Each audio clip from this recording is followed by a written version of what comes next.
Hello everyone, I'm Yula Putri, and here with my friend Risma Kurniasari, we will presenting the topic the moral and philosophical approach to literature.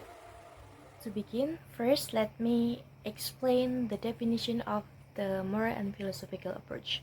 So this approach is an approach that views literature not only as a art form for pleasure, but as a medium for exploring the moral values and also the philosophical questions. Literature here becomes a means of examining life, ethics, human nature, and also the meaning of an existence. However, this approach that does not say that the art form or the artistic expression of the narrative is not important, but uh, this approach seeing them as secondary. Moral and philosophical approach believe that the larger purpose of literature is to teach morality. This suggests that literature work lead us into a point of judgment when reading or seeing them. Um, for example, when we're reading a narrative, we're not only following the plot, we are also invited to reflect on what is considered as the right thing to do or wrong thing to avoid, what makes a good life, and how we should act in the world. For example, when a character's making a decisions, we need to react to that actions and start thinking about our own values.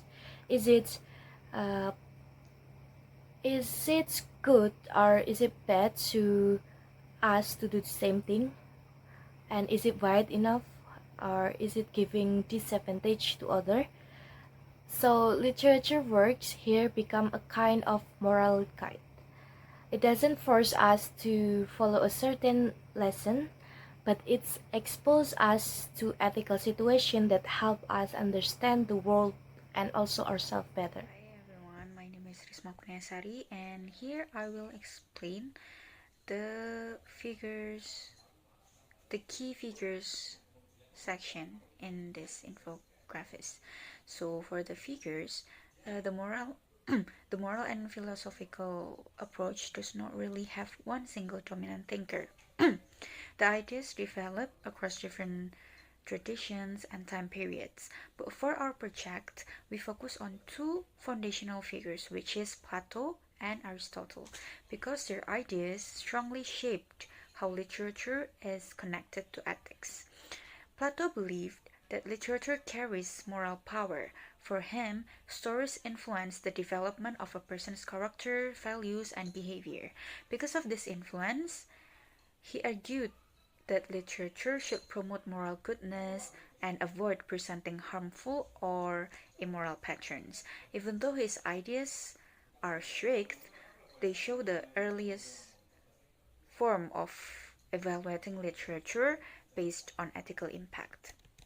Aristotle, meanwhile, had a more balanced view. He believed that literature teaches moral lessons through emotional experience. His concept of mimesis or representation and catharsis explain how tragedy helps audiences reflect on ethical dilemmas by experiencing emotions like pity and fear. He suggests that literature shapes moral understanding by involving both reason and emotion. Together, Plato and Aristotle show two key ideas. Literature influences moral behavior, and literature helps us understand ethics through moral emotional reflection. These ideas from the foundation for the these ideas form the foundation for the moral and So the philosophical next part approach. of the explanation is about the key concept of moral and philosophical approach. The first one is reader, narrators, and characters relations. So these three elements is related to each other because um, narrators and characters is helping the reader to get into the narrative world so that the reader could make perceptions, his own perceptions that create a meaning of the text. which is influenced by the character's decision or actions, and how the narrator lead the reader uh, to some perceptions. So it's like influencing each other. And then the next one is the type of reading. So this approach is using the ethical reading because this reading is aware about the story's potential to shape the reader's character rather than the solipsistic reading when the readers is maintaining emotional distance so that uh, the readers not uh, got the influence by the ethics that phrased by the narrative. Uh, and also we have several brief explanation about the core concept of this approach. For example, the imitation of or the mimesis of human life, or the imagination that plays a central role in shaping moral and philosophical meaning of a text, and how the literature participates in the ongoing philosophical investigation in the human nature, ethics, and also the reality. So this part is explaining about the aim of the approach. So moral and philosophical approach have three main purpose of the approach. So the first one is to evaluate the function of imaginative literature, and then the next one is to understand the literature as a means of moral education.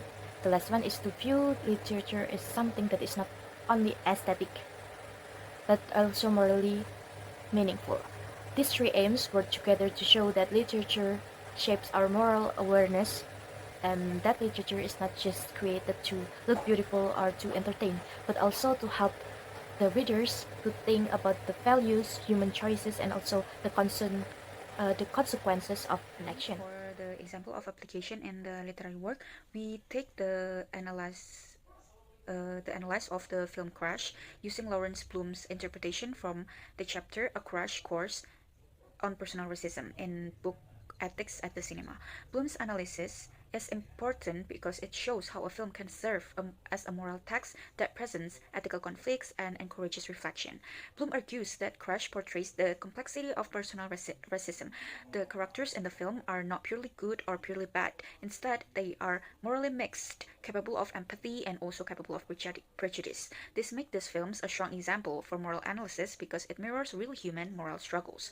Bloom explains that the film exploits and subverts our stereotypical expectations. This means the film intentionally sets up certain assumptions in the audience and then challenges them. For example, the officer Ryan begins as a racist and abusive figure, but later he risks his life to save Christine, which is a black woman.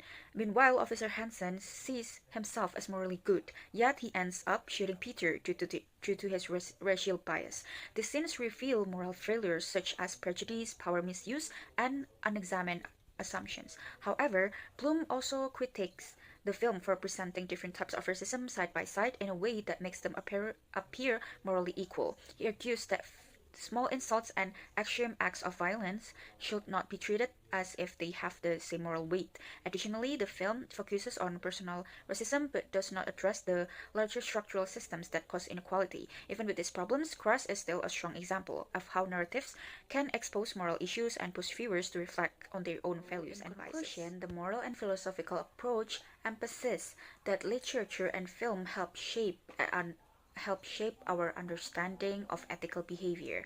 Stories become spaces where we confront moral dilemmas, question our assumptions, and reflect on how our actions affect others.